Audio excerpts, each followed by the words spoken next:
This is Let's Talk, Radical Radio, getting to the root causes of the important issues of the day.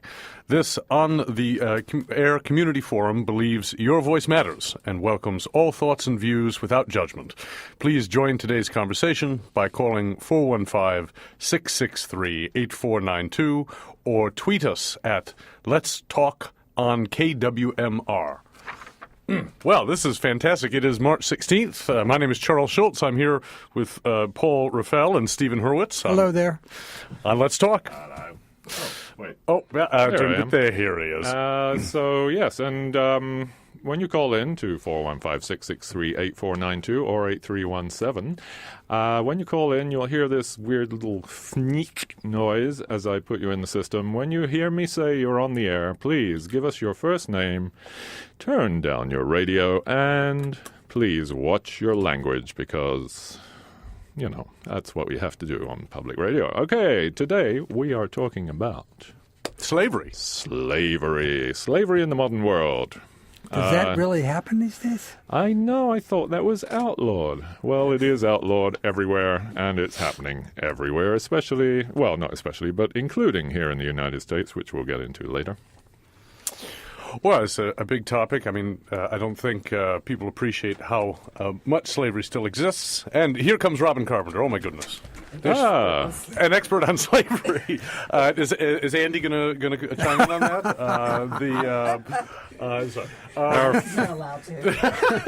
Our flying correspondent. Indeed. 663-8492. And if it's busy, 8317 to hear your opinions on slavery. But Paul or Stephen or indeed Robin is going to set this up. I know you do a lot of research before the show, Paul, to try and get some background. And I usually do. I sent you a lot of things. Yes, you did, and so did Stephen. Actually, Stephen sent this whole plethora of information, which is wonderful. I was sent nothing, so I can just talk like our president. No, nothing, talk a lot.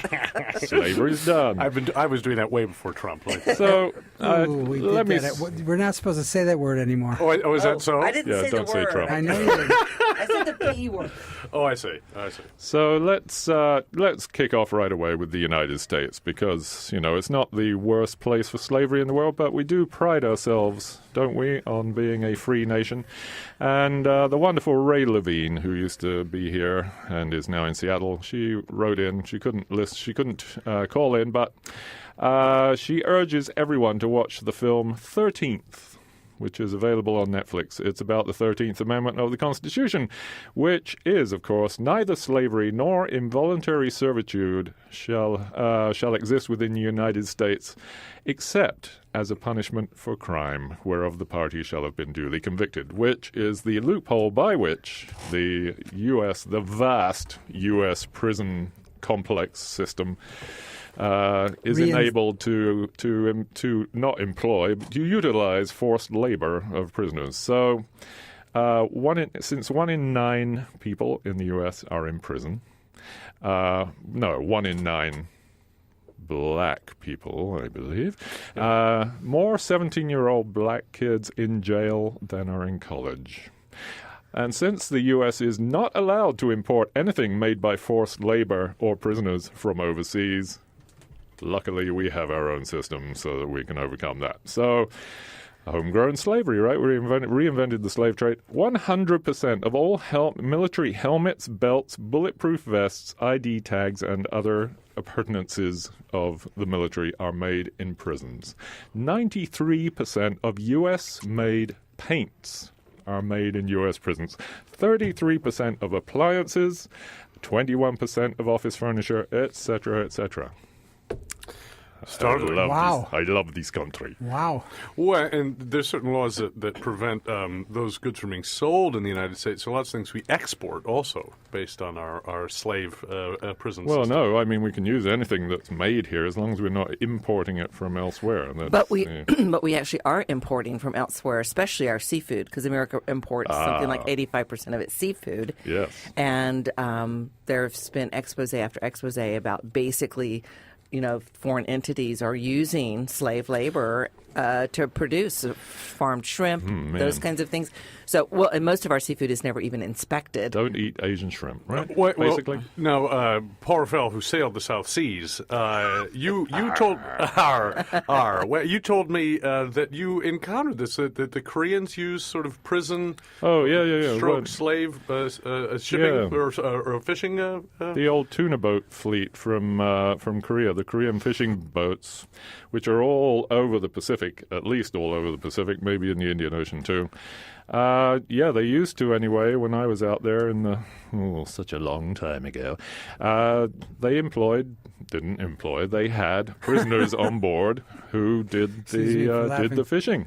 And so they were out at sea in the middle of the Pacific Ocean, far from everywhere, until the holds were filled with tuna mainly. And every so often one of them one crew would mutiny. They'd take control of the boat and run it aground on a reef. And one of the favorites was in the Cook Islands, a place called Suvaro Atoll, because there was always one man there, one New Zealand guy who lived there as a hermit. So they knew they'd be picked up by the New Zealand authorities. The New Zealand Air Force would come in, or Coast Guard or somebody, pick them all up.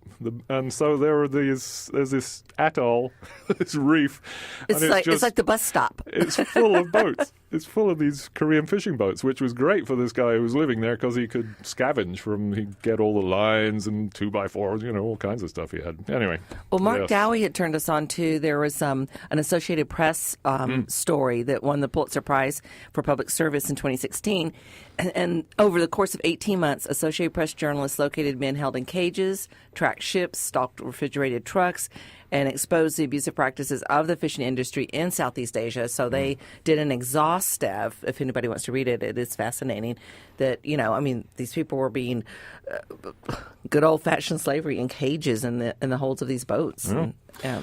So it's 663-8492 to join the conversation. So, and how do we find more information about all this? I found a couple of things online here. The freetheslaves.net is a group of Americans who are out there building awareness and trying to stop slavery. Apparently, they've had some success in Asia.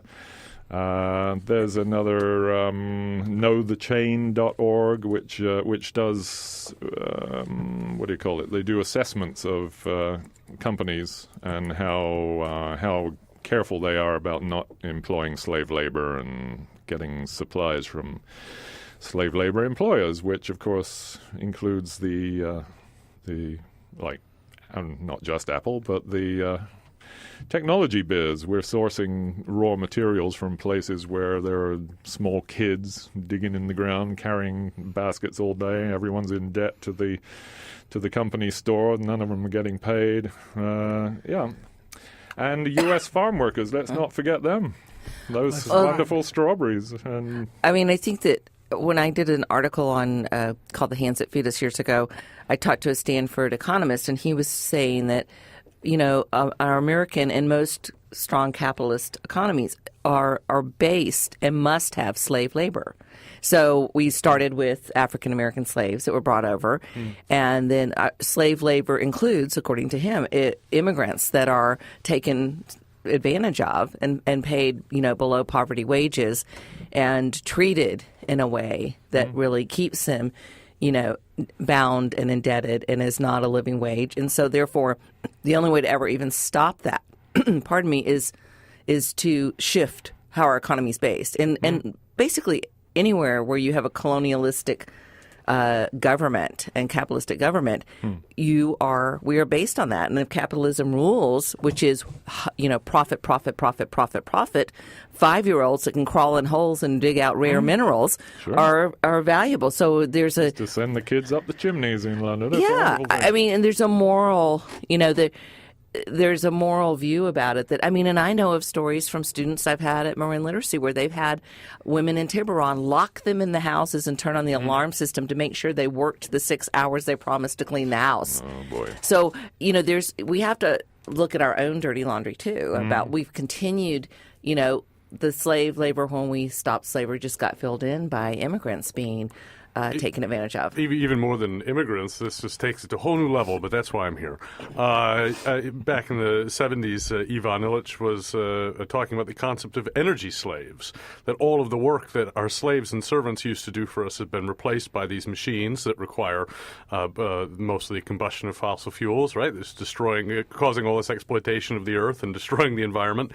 They do all that work that servants formerly did for us. So we don't wash our clothes, we don't grow our food, we don't transport ourselves from here to there. This use of energy takes the place that the servant once had. So that's anyway. 663-8492. What do you think about slavery? I'm sure you're too busy at work. What are we going to do about it? Well, I'm just wondering about those terrible electrons. They must be suffering like crazy. Indeed, they are. Indeed, they are. Well, I mean, it's crying out. It's a different kind of colonialism, right? I mean, but Yeah. it has the same characteristics, has the same basic coordinates. This fuel's got to come from someplace. It comes at this massive expense to the environment. It creates, just look at the Middle East and why there's been endless conflict there for 100 years. I mean, this is this kind of slavery that relates to, again, Illich's concept of the energy slave. But I think we're talking more probably about chattel slavery here. My one that I was just utterly unaware of, chocolate. Why is chocolate at Trader Joe's so cheap? Well, they do have fair traded chocolate where you can make a choice. I think that's slightly pernicious, though, because, I mean, that would have said back in 1860, said, well, just don't buy Tennessee cotton. Get cotton from Egypt or India. That's and then you'll be doing the right thing. Well, I don't think so. I mean, I think that this idea that you can consume your way to a more ethical world is incorrect. When Wilberforce had his great campaign to end the slave trade in the 1820s and 30s, this was, getting stories about the horrors of slavery from all over the world, publishing them in London and saying, look, we have to take legislative action to stop this practice. Much different than today, who says, well, just buy the right stuff, not the wrong stuff. Well, but then if you're going to indulge us, if you're going to wear clothing, if you're going to buy a computer... Well, none of us are wearing clothing at the time. You should point that out. Wouldn't it be better if we were to actually check and see if there are, and which I'm finding on the web now, that there are these websites that are checking on this, to find out the companies that are sourcing from better places than they're on the lookout for slavery, because it's bad for business if you have slavery in your supply chain. Okay, this becomes unfortunately a realm for gaming. So there's a store down in Union Square in San Francisco called Union Made. I give you which is not Union Made, incidentally, very expensive place to go get a pair of jeans.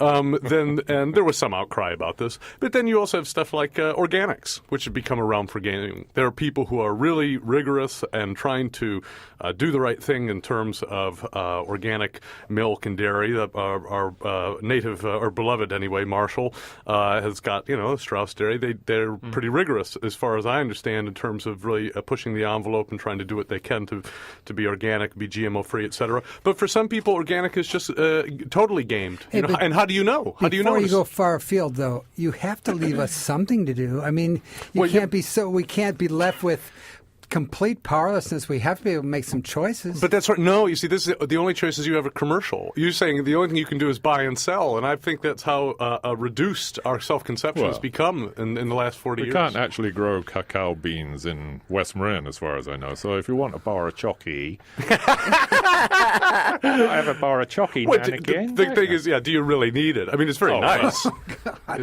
Do you need chocolate, Stephen? Absolutely.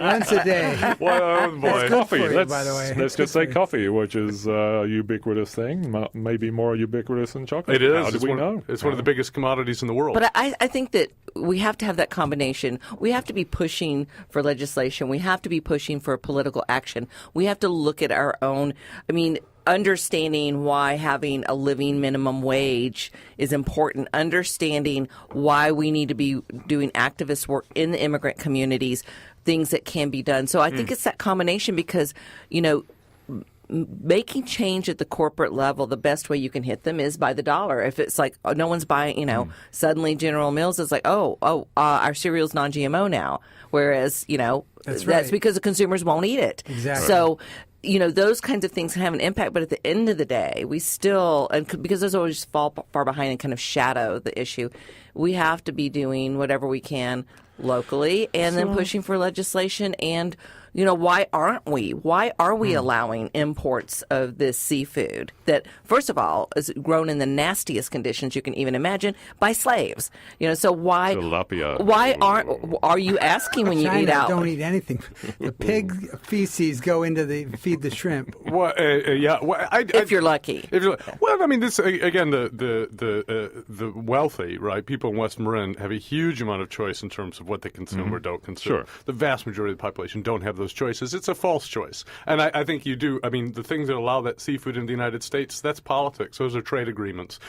Corporations are going to pursue their advantage and use government to try and do that. They can be blocked. Those trade agreements can be blocked. One of the ironies thus far of the president that shall not be named for the delicate sensibilities of the listenership is to block the Trans-Pacific trade agreement, which would have allowed all of that Vietnamese shrimp raised on human feces in many cases, right, to be imported to the United States. So what's interesting about this is that one of the things is trying to grow and help, because I work with some of the shellfish growers on the Gulf Coast where I grew up, and there was a lot of money coming in through the EPA and other organizations because they're starting to learn to farm the shellfish themselves rather than just wild harvest and go into areas that are cleaner and et cetera, et cetera. So they're increasing dramatically the supply down there, so it's really available to buy local, not buy. Down there they say don't buy shrimp with knees, no Chinese, no Vietnamese, no Taiwanese. So I think we're getting far afield, though. Slavery. But here in the United States, we got some serious stuff going on. That's true, but just on that whole issue, if we did not cut.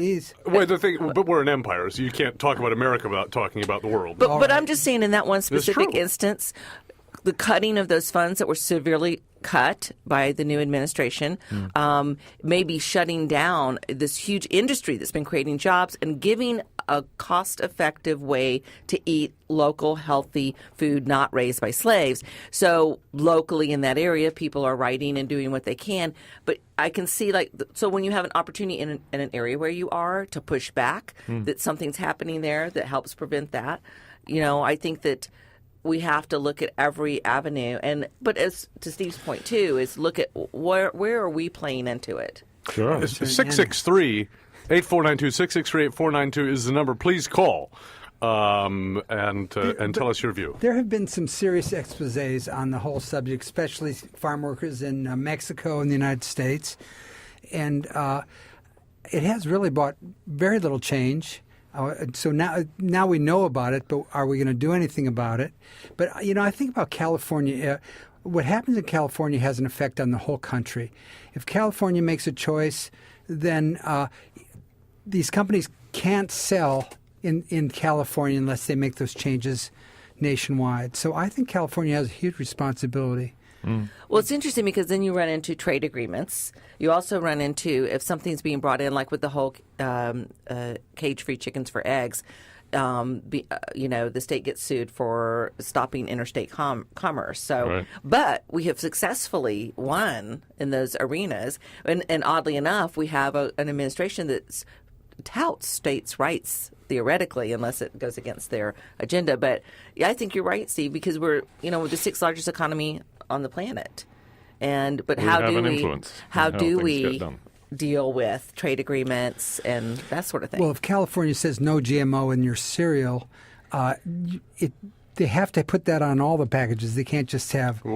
But a law was just have the California packaging. But a law was just passed that overrides that. A federal law was passed saying that states cannot ask for GMO labeling. So we're basically what we're going to really see more and more. Speaking of slavery, let's go back to the South and states' rights.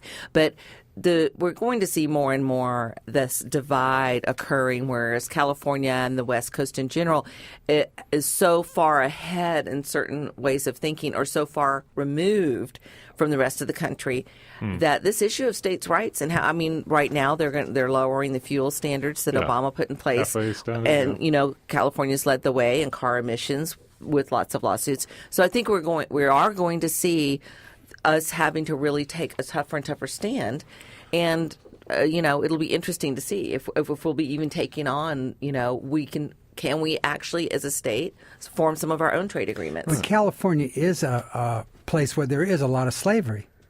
Well, so, I mean, a forgotten history, again, 663-8492, unless, of course, you just want to listen to me all morning. That's fine. I agree with you. That's somebody you I'll be quiet because I really want to listen to that. The forgotten history, because we live in this kind of sentimental fiction of the past, which is, 50s, 60s, a little bit into the 70s. Cesar Chavez made some successful, moves with the United Farm Workers. Interestingly, in the mid to late 70s, he got in with Synanon, and he started using the game and different things he picked up from Charlie Dietrich to force all the, quote, socialists out of the United Farm Workers. And now the United Farm Workers, I think, is just like a museum somewhere in Arizona, New Mexico. It gets grant money for some of his kids or his widow or something like that. And the conditions of farm workers in California is, in many ways worse than it was 60 years ago. But what do people remember? People are, Cesar Chavez, he was so nice, he did these nice things. And, of course, it's out of sight, out of mind. The Central Valley and the Imperial Valley and the Salinas Valley are kind of these horror shows in terms of working conditions, in terms of compensation. Go down the list. People work in pretty miserable conditions. And I think that brings us to another point. There's chattel slavery, right, which we all know about. And when we use that word, that's what we think about. And then there's wage slavery, which, frankly, in a world that's so indebted, very, very wealthy people, relatively speaking, are paying very expensive mortgages and very expensive car payments and taking lots of very expensive vacations to sort of manage their personalities. Debt bondage, to the bank? I think that it's just that mentality that life is about working for somebody else to make a wage. This is a kind of unfreedom as well that people like us need to consider. So this is the way in which that interruption of our liberty is a question for people in West Marin as well. It's not just a question for Charles. You made a good point though about chattel slavery. Cesar Chavez. I'm wondering if there's a direct relationship between having your name on a street and the demise of your cause. Yeah, well, Nelson Mandela would be a fine example. Martin Luther King, another one. We lionize them. This is a part of our history. Oh, this good thing happened in the past, and we're going to give a holiday to this and that and the other thing. What's the reality on the ground? It's pretty miserable. And we've given up, I think, in a big way on the efforts that were made in the 50s and 60s to do something better for farm workers and immigrant labor in California. We've kind of, let that go. As the domestic economy in the United States has declined and our lifestyles feel pinched, we have less of an interest in what we're going to do to help other people. Whether those beans were grown by slaves or not. Yeah. From Murray Seward, always taking part in this show. Thank you, Murray. I make an effort to buy fair trade products like coffee, which I believe do not use slaves or exploited workers, but I would give up all the items you mentioned, which was foodstuffs and electronics and all that, if I knew that slaves created these products. What's tricky is determining which products use slave-made things as components. For example, perhaps some of the equipment at KWMR incorporates resources or parts made by slaves. If so, should we give up KWMR? So wage slavery. Stop. It's using wage slavery, certainly. So, Murray, you may be in trouble here. But yeah, I think that we've constructed, this gets back to the energy slaves, the Illich's point about how we replace servants in our households. Yeah, there's a problem of exploitation that's built into what we think of as normal life, and it's going to take a lot of thinking and will and to deal with those questions. It's not impossible, but you'd have to want to do it or even know that it was a problem. 415-663-8492 or 8317. Give us a call. Let us know what you would do personally if you knew that your new shoes, for example, if you found out that your, I hate to say this, Prada shoes were I haven't seen many of those trotting around here.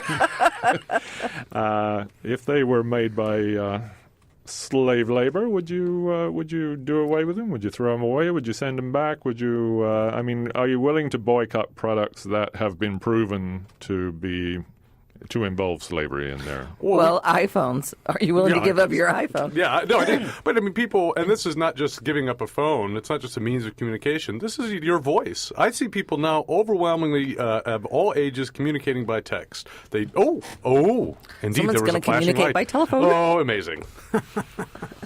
She's so excited. Here we are. Let's talk. Hi, caller. You're on the air. What's your name, please?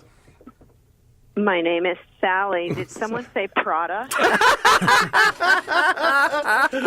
That's why I hesitated to say it. Unfortunately, they have a terrible reputation because they don't do any checking to see where their stuff is sourced from. So, oh boy. Yes.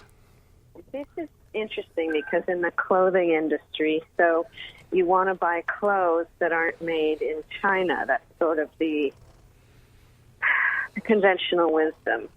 You want clothes made domestically, but I always make a vast exception for clothes that are made in Italy or shoes.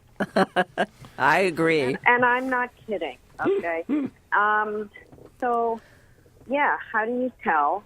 How do you know? And how do you know? And there have been, people have protested, and some fashion designers go along with, they're moved by the protest. Is, for example, not use real animal fur.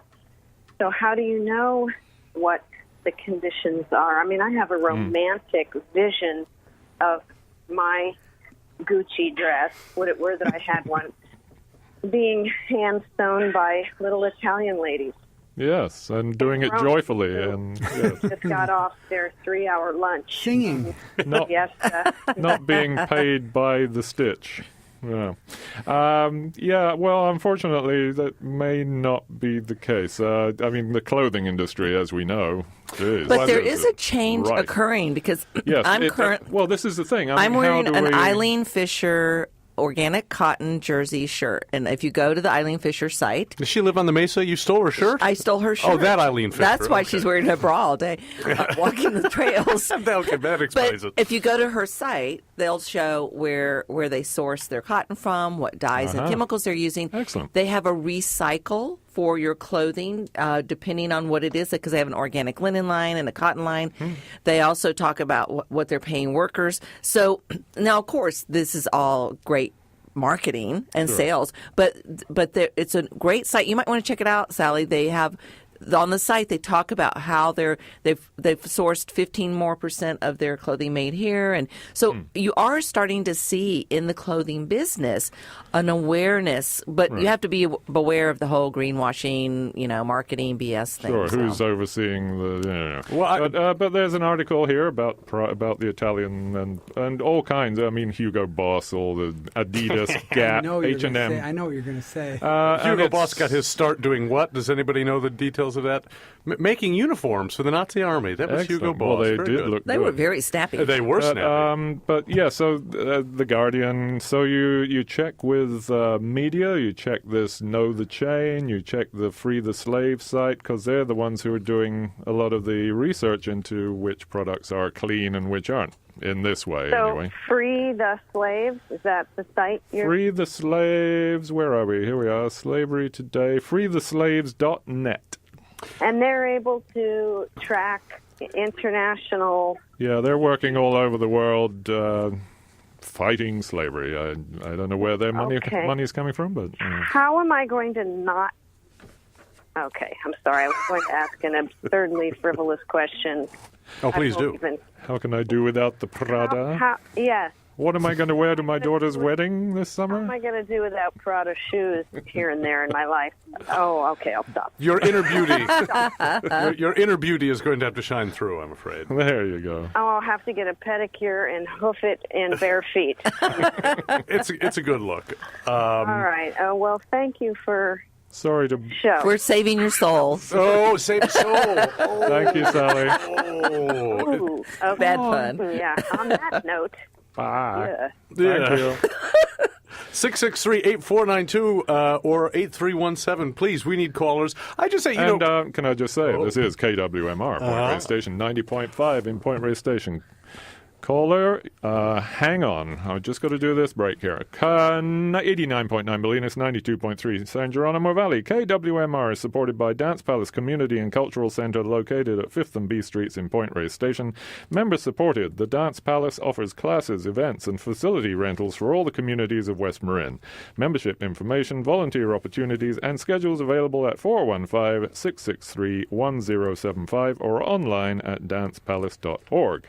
KWMR KWMR is also supported by Ken and Sam Levin Window Cleaning, helping West Marin, the San Geronimo Valley, and the North Bay see clearly for more than 25 years.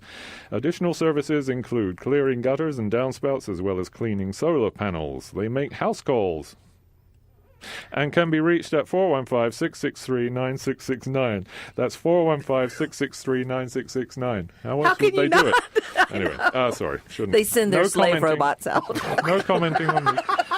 Programming on KWMR is underwritten by The Palace Market in downtown Point Reyes Station, offering produce, cheeses, wines, a full deli and meat department, and an assortment of natural health foods and supplements, all sustainably sourced and non-slavery sourced, I'm sure. Hello, caller, you're on the air. What's your name, please? Hi, this is Mia. Hi, Mia. Hi, Mia. How are you? Good. Just fine. We're fine in here. How is it out there? I'm good. Enjoying the heat. I just wanted to bring up something that sort of had my eye on over the last few years. Is I live in San Rafael, and there's a huge number of massage parlors in San Rafael. There's like 30 plus. Just in downtown, they're very, very apparent. And so it's just really interesting to walk by like every single day, not hiding themselves. And I know that is like sort of a hotbed for sex trafficking, not in all cases, but in many cases, there's a lot of not ideal situations for the women who are working there. And I know in like 2013, 2014, the Marin County Human Trafficking Task Force did start a crackdown, and I've seen some changes, but it's definitely still out there. So I just wanted to bring that up as like another thing that's happening kind of right under our noses, the middle, right in the middle of Marin County. 22% of, about 22% of slavery around the world is in forced prostitution, sex slavery, Okay. Somebody pointed out a building to me in Petaluma once that I was told was a brothel. This person was quite convinced. And then somebody else showed me where the brothel used to be back in the 50s. Anyway, The Washoe House. I thought the Washoe House was... Sure. Was it? Well, so many of the buildings... Well, the Western was a brothel. Prostitutes upstairs. Can you imagine? And so all of these stops along the train were sorry, I lost my point. Well, that's where it's always along the railroad lines and along the roads. There were always. So I think not that some people would make a slavery? differentiation between prostitution and sex trafficking, but what you really see, and as Mia was bringing up in the massage parlors, is they will have people there that are, say, undocumented immigrants. And so they have women there that they've got leverage over that aren't... That definitely ties in. It's just there's, women with not enough options, basically. Yeah. So I just wanted to put that out there. Thank you, Mia. Very good. Thank you, Mia. Important topic. Yeah, thanks. Thank you. 663-8492. Join us, please, on Let's Talk. And just one joke about our beloved president, whose name we repeat so often and gleefully here on the show, was the reason perhaps that Republicans like him are opposed to funding abortion around the world is because there won't be enough little children to do the fine needlework and stitching for our clothing. That would be... Oh, my God. So I wanted to just bring up something. 26% of slaves are children, by the way. children. Over a quarter of them. the chocolate trade apparently I is- got in trouble by the private, very liberal school that I had my son in elementary school in for teaching him to vacuum and do the dishes in third grade, and they said that I was taking advantage of him for labor that I should be paying someone else to do. And I was like, oh my God. But I wanted to talk just briefly about one of the places where I've seen changes with farm workers has been in another movement, which was the liberation theology movement of the Catholic Church that started around the 50s. Now, of course, I had it right in front of me, and now I can't find it. But there was a priest then that started out that movement saying that basically you have to – the church is there to speak for the voiceless, and that within Catholic communities, you're there to speak for those who are voiceless, who are undermined, who do not have resources, that as a Catholic, you are called to do that. So Father Brinkley at the Catholic Church in St. Helena he had seen the living conditions of the workers in the grape fields and the wineries, and during the season, the harvest season, living up under bridges and things like that. So he went to his congregation, which is a very wealthy congregation, and said, "This has got to stop." And pulled in like 5 of the biggest winemakers, and said, "I may not give any of you communion if you don't fix this. I may basically say you're not acting in a way that the church calls for." And the reason I bring that up, because I've seen that I see that with my students at Marin Literacy, that within the church, how things are happening within the church communities to help, and to do things like have church members go out where gentlemen will gather on the streets to be picked up as day labor, to have someone there as a representative so they don't undercut prices, or have someone come in and go, I'll pay $5 an hour.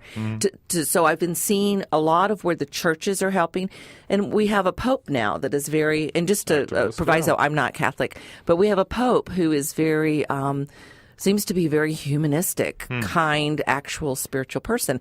So I think other places that shift could happen is where you already have this broad infrastructure of believers or people of a certain, and if they're told by their higher ups, I want you to explore this and look at this, and how can you be a good Catholic and want to have families broken up and people treated like this? Jesus do? Well, Latin America, the priests have been doing sterling work for many years. I mean, it's the banana trade. Oof. Been working in that, and then slave trade in clothing, etc. But this is the issue that we deal with, which is, in the 50s, the United States represented half of the manufacturing output of the world. It was this great explosion of wealth that was caused by rearmament. It was not caused by FDR. It was caused by the Second World War and building this massive war machine that became this massive industrial machine. And so we had this big moment of wealth that a lot of the people who are still very influential in our society lived through and idealized and fantasized about to this day. And then that starts to taper off. And the United States, relatively speaking, starts to become poorer. And we filled that gap with cheap fuel and cheap labor.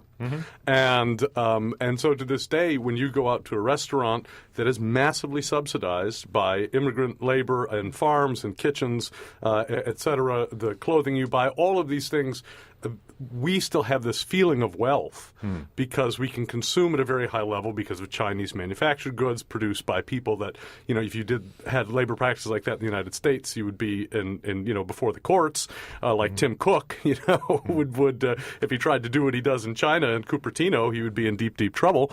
And so, but we benefit from that. That's something that we have this kind of wealth effect from exploitation of natural resources and of human beings. And whether we want to try and construct a society in which that is not the case, well, that's a great project I think we should undertake. I'm wondering how many people we're not counting who work. You're not counting them as a slave, but work under conditions that are so marginal. It takes a whole family to get by. These women who are sewing our T-shirts in Bangladesh, for example, who are not counted as slaves, but are in many respects. Because they're actually getting food or something? Yeah, I think to expand the definition of slavery to include people who people in power have leverage over them to force them to do things that are not to their benefit, that are detrimental, but starvation is their other choice. Yeah. So I would call that slavery. Well, then that discounts the prison labor because they're not going to let them starve because they feed them. But they have leverage over their freedom, because the other thing of slavery is taking freedom, the freedom of where you go and what you do. Away. That's slavery when that's taken away. I think that something that we've forgotten, something that's completely internalized by the time you get to the post-war period in the United States, myself included, is that wage slavery, what was called wage slavery, prominently and understood as a kind of bondage in the 1850s, what Abraham Lincoln would have called wage slavery, right? But we have completely internalized that is just utterly, utterly normal. And the ideal of the kind of self-sufficiency where you have the freedom or the leisure of your creativity and the work that you want to do for your own purposes, that's considered, I don't know, that's fantasy. Considered dilettante. Well, in a way. By our culture, it's considered, how dare you want to do that? Buckle down and get a job. But unlike market discipline, 30 years ago, you can't really. When people are working 40 and 60 hours a week and that's not enough for minimal living, that's just wrong. Well, So population increase has a lot to do with all this. I don't know that. I disagree. You do? Yes. How about this? American slave in the 1850s would be worth about $40,000 in today's money. They were valuable resources because the American South would not exist without them. They'd America still wouldn't exist without be them. a swamp. Today, a slave costs about $90 on average. That's what you can buy someone for around the world. And it's happening all the time. But, I mean, if that's population rise, I always disagree with you on this. 7 billion people on Earth, and I'm still single, so I don't think there are clearly not enough people. But, I don't know. I don't know if I accept that. I think when we've always had slavery as a percentage of who we are, and I think that I don't think the population rise is increasing slavery. I think it comes from a different place. Robin, we're on the third, I think, re-enslavement of African American men. The first one they're brought over in the holds of ships. The second one is they were freed after the war, but they were just the conditions were slavery. They just switched with less responsibility towards them than they had before. Then today, with the prisons, they're being re-enslaved again. Well, this is how we managed industrial decline in the United States. I mean, the last people into the factories were African Americans, and then they were the first fired in the 60s and 70s. And to deal with that issue of industrial decline in the United States, Reagan had a great idea. Just throw them all in jail. But and white people were fine with that. Let's just correct that. It was Clinton. I thought that was Bill Rockefeller. Clinton that really got that started. Super predators. With the super predators and the 3 strikes you're out, and so that was Rockefeller, 3 strikes. Well, but this is all following on this idea that you can incarcerate your unemployment problem. First, in this great American tradition, you have it be a minority that suffers at the outset. That do you think it was for accept unemployment, or do you think it was just purely racist that they were worried? It was, you had this brief flowering of an African American middle class in the United States, obviously not as successful or as large as you had among whites in the 40s, 50s, and 60s. It just goes away sooner. As that industrial output declines, you remember the things we used to talk about 30, 40 years ago. Of course, I wasn't alive. But, I mean, the Japanese entering the automobile market in the United States, et cetera, the increasing amount that we import goods and the decreasing amount that we manufacture them ourselves. The first people that suffered unemployment systemically from that were African Americans. And again, white America was fine with that. We'd ghettoized blacks in the cities. We all had gone to the suburbs in earnest since the 40s. They didn't get the VA loans that the white folks did after the war. You don't, out of sight, out of mind. I mean, this is, again, the epistemic quality of this is somebody tells you fair trade, somebody tells you we don't exploit, somebody tells you, well, how do you know? I mean, we don't see that in West Marin in our day-to-day lives, and so it doesn't have this tactile, tangible reality to it. It's very difficult to maintain our focus on how much exploitation of people and the earth is necessary to maintain this really groovy, it's so nice, look at nature, I saw a leaf, leaves are nice. Okay, how to take action. How can you help end slavery? Get involved. Mobilize your friends, family, faith community, neighbors, co-workers, and classmates. Use our books. This is freetheslaves.net. We need you. There's a role for everyone. We can end slavery if everyone does their part. Let's see. What are we actually going to do? There's so many links that you have to click through to actually get to where... Collectivism? 663-8492. Please call. 663-8492. Okay, if you work in a company's purchasing unit, see our Becoming a Slavery-Free Business video to learn how to keep slavery-tainted materials out of your product supply chains. Contact your senators and representatives. Request that they support bills to fund America's anti-trafficking initiatives. And, of course, donate to this organization. Those are no-brainers. They probably all would do that. Who's doing it here? I'm not doing it. Well, right. Well, I think debt bondage and debt servitude, and people who are in debt are slaves to their employers. That is what I think is the most immediate thing people in a place like West Marin need to think about. We can also think about the fact that we participate in these global supply chains that have all this exploitation of labor as parts of them. But we need to think about what our ideals are going to be. What kind of society we want to live in? How do we want to work? And one of the biggest problems of that is that housing prices have been inflating nonstop really since the 30s in the United States, and that's produced a condition in which wages don't increase, and in the last 30 years in places like West Marin, housing prices have increased 20 times. So people are working harder and harder, more and more, to service all these little debts they have, all these little monthly payments. And the goal, the thing that we were supposed to get out of that, like owning your own home or having some kind of security or some sort of investment which you would build equity in, those things have disappeared. But that's good in the sense that maybe it'll allow us to reassess. We kind of when you have nothing left to lose is when you change.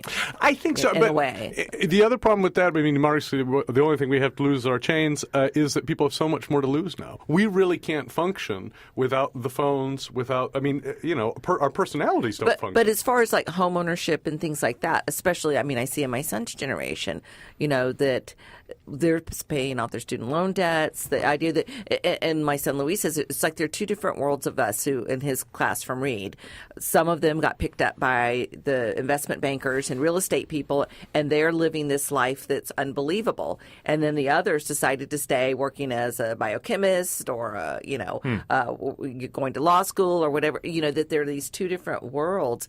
And that but the only ones that are really taking off and being highly successful money-wise are the ones that went into banking. Yeah, financial services. Financial services. And then the others, How do we get into that? This is the thing. Lots of people, not just Marx, thought in the 19th century that capitalism would destroy feudalism, and that would be the good thing about capitalism. And the thing is, what we've seen is that just isn't true, is that capitalism is perfectly happy to work in the conditions of a new feudalism in which all of your effort is to make a wage doing work for somebody else so that you can pay these little bills every month. Exactly. And so this idea that capitalism would end feudalism or that capitalism is associated with democracy, it just doesn't. It turned out not to be true. Well, it's interesting because I see this new feudalism is almost like, I remember talking to my husband a couple of years ago and saying, okay, so prices are getting higher and higher to live in West Marin. So we have two choices. One is when things get this bad as the serfs, we either move closer to the castle and kiss butt to the castle, or we move away to the wilds, And so if you want to live close to the castle now, you make sure you have a business that, makes money off of tourists, or that the wealthy second homeowners need your help or service in some way, or you move on. Head for the hills. Yeah.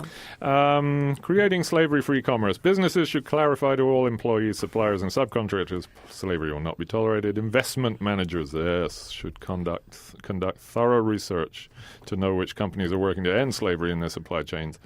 Investors should be asking their mutual fund operators or whoever, their portfolio managers to investigate. Like we say, the marketplace is where it is. But back to Charles's point, don't you think? I don't think so. I think that's wrong, actually. I think really? Wilberforce didn't use ethical buying and ethical consumption to stop the slave trade. What if we discover, though, that our solar panels are made in China? Well, a lot of them are. Labor? So what do? I'm not going solar? Well, this is the thing. What do you do? This is a tiny. This is such a narrow argument, though. This is again. You're saying you have to consume ethically because all you are is a buyer and seller of yourself, of goods and services. Certainly of solar panels. And the marketplace is the only thing that exists. Well, and so whatever it says is possible. At least part of it. You can buy American-made solar panels. It is possible. There you go. So there you go. But where do the components come from? Where do the raw materials come from? I'll give you an even more terrible question. MEMC, the Monsanto Electric Manufacturing Corporation, is the largest. It's been spun off from Monsanto. It has a new name now, too, actually, and was purchased by a huge Swiss firm. Anyway, we digress here. We should get back. This element of slavery, I sent this to Paul, I thought was really interesting. Almost all chocolate is dependent upon child slaves in West Africa. Yeah. And so there was a Dutch journalist who did an expose. Nobody really cared. So he came up with his own chocolate company that would sell slave-free chocolate and was then sued by a Swiss distributor of chocolate who said it was defamatory to them because it was, quote, impossible to have slave-free chocolate. Right. It's called Tony's Chocolonely. Chocolonely, like lonely chocolate? Chocolonely from the Netherlands. Tony's Chocolonely. You got me. Odd name. It extremely. Well, the Dutch. What are you going to do? Well, at least yes, that's right. Elect Wilder. He was sued. He won the suit, but yeah. And they're still... Oh, they're actually expanding to the U.S. So if you see Tony's Chocolonely bars, then buy those because he is trying his darndest to get slave-free cacao. I think people are genuinely shocked by this chattel slavery in 2017. I mean, that is just it's stunning.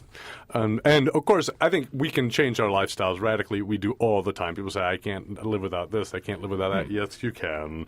It is not that hard to do. I mean, the beauty of human beings is how changeable they are. So I'm Well, and I think also coming back So to positive from you. to local. I'm extremely positive. Yeah, I'm an that is. idealist. But I think coming back, one of the factors too, because I mean, we can look at the bigger picture things of free the slaves and that kind of thing. But what behaviors and things can we do in our own backyard that filter out as well, which is trying to do the whole thing of local, and can you buy local, and can you, just as simple as things like if you're going to buy a new piece of clothing, can you get it, locally made? And that's happening with the Fibershed project, trying to increase that. So just by trying to do a Fibershed project for the region, that helps as well. I think you need to do things that deal with this. And I'm going to try and restart the effort to do something serious about housing in West Marin. I'm sort of playing with the idea again.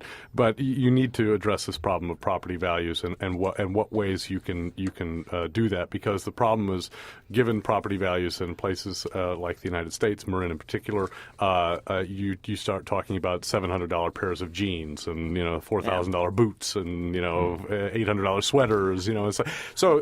I think those questions can be dealt with. But you have to understand, American empire functions on keeping people, keeping other countries dependent upon the United States to participate in these systems of trade. So what happened in earnest from the 70s on is that the American government went around the world to try and create dependence on American agricultural products. What does that mean? It means that we made other places stop being self-sufficient, producing what they needed for themselves, and need to participate in this trade.